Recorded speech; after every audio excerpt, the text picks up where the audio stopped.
कार्तिक मास महात्म अध्याय 7। नारद जी ने कहा, हे राजन, कार्तिक मास में व्रत करने वालों के नियम को मैं संक्षेप में बतलाता हूँ। आप उसे सुनिए। व्रती को सब प्रकार के आमिष, मांस, उड़द, राई, खटाई और नशीली वस्तुओं का त्याग कर देना चाहिए। व्रतियों को दूसरे का अन्न ग्रहण नहीं करना चाहिए, किसी से द्वेष नहीं रखना चाहिए और तीर्थ के अतिरिक्त अन्य कोई यात्रा नहीं करनी चाहिए। देवता, वेद, ब्राह्मण, गाय, व्रती, नारी, राजा तथा गुरुजनों की निंदा नहीं करनी चाहिए। व्रती को दाल, तिल, पकवान व दान किया हुआ भोजन ग्रहण नहीं करना चाहिए। किसी की चुगली या निंदा भी नहीं करनी चाहिए। किसी भी जीव का मांस नहीं छूना चाहिए। पान, कत्था, चूना, नींबू, मसूर, बासी और जूठे अन्न का प्रयोग करने से बचना चाहिए। गाय, बकरी तथा भैंस के अतिरिक्त अन्य किसी पशु का दूध नहीं पीना चाहिए। कांस्य के पात्र में रखा हुआ पंचगव्य, बहुत छोटे घड़े का पानी तथा केवल अपने लिए पकाया हुआ अन्न प्रयोग में नहीं लाना चाहिए। कार्तिक मास में व्रत करने वालों को सदैव ब्रह्मचर्य का पालन करना चाहिए। उसे धरती पर सोना चाहिए और दिन के चौथे पहर में केवल एक बार पत्तल में भोजन करना चाहिए।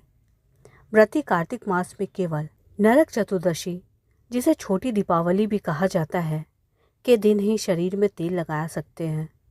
कार्तिक मास में व्रत करने वाले मनुष्य को सिंघाड़ा, प्याज, गाजर, मूली, काशी फल, लौकी, तरबूज इन वस्तुओं का प्रयोग बिल्कुल नहीं करना चाहिए।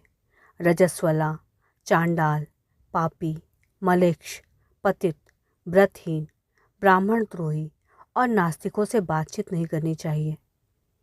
भगवान विष्णु को प्रसन्न करने के लिए अपनी शक्ति के अनुसार चंद्रायन व्रत करना चाहिए और उपर्युक्त नियमों का पालन करना चाहिए। व्रती को प्रतिपदा को कोहड़ा, द्वितीया को कटहल, तृतीया को तरुणी, चतुर्थी को मूली, पंचमी को बेल, षष्ठी को तरबूज, सप्तमी को आंवला, अष्टमी को नारियल, नवमी को मूली, दशमी को लौकी, एकादशी को परवल, द्वादशी को बेर, त्रयोदशी को भंटा, चतुर्दशी को गाजर और पूर्णिमा के दिन साग का प्रयोग नहीं करना चाहिए। रविवार को आंवला का प्रयोग करना निषेध है।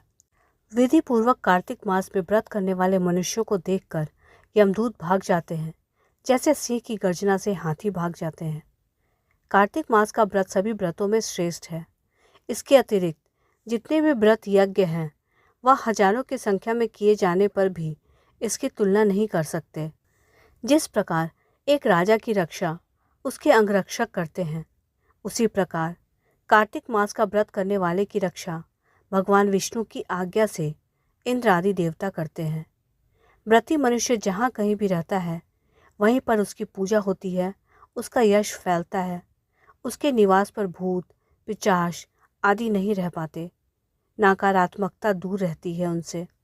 विधि पूर्वक कार्तिक मास का व्रत करने वाले मनुष्यों के पुण्यों का वर्णन करने में ब्रह्मा जी भी असमर्थ हैं। यह व्रत सभी पापों को नष्ट करने वाला, पुत्र पौत्र प्रदान करने वाला और धन धान्य की वृद्धि कराने वाला है।